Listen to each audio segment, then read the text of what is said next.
Va a quebrar, algún besaco en el palo, no te preocupes, déjalo. Tu China te va a esperar. Yo creo que merece un fuerte aplauso de todo ese verso. Y de la forma que lo hace Gaby, le pone una garra que te hace poner la piel de gallina. Gracias, gracias.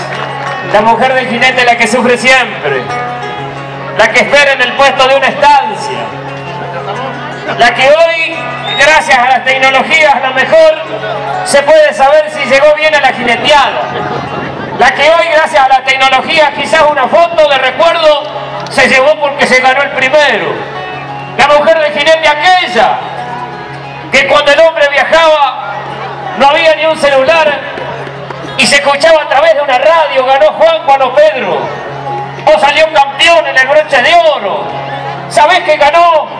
Ganó mi marido, ganó mi compañero de boya en una monta especial. Tantas cosas lindas marca la mujer del jinete, la que cuida de sus gurises, la que hace estirar el sueldo para llegar a fin de mes. Pero ahora estoy donde hay un hombre que castiga con la mano del corazón.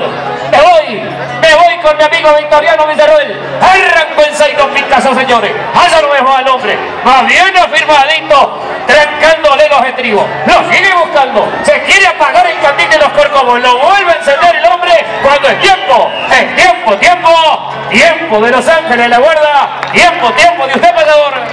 Si el hombre iba bien sentado y en un verso de retrato, montado ya en ese zaino que era un calzado de 4, más de verdad se lo digo.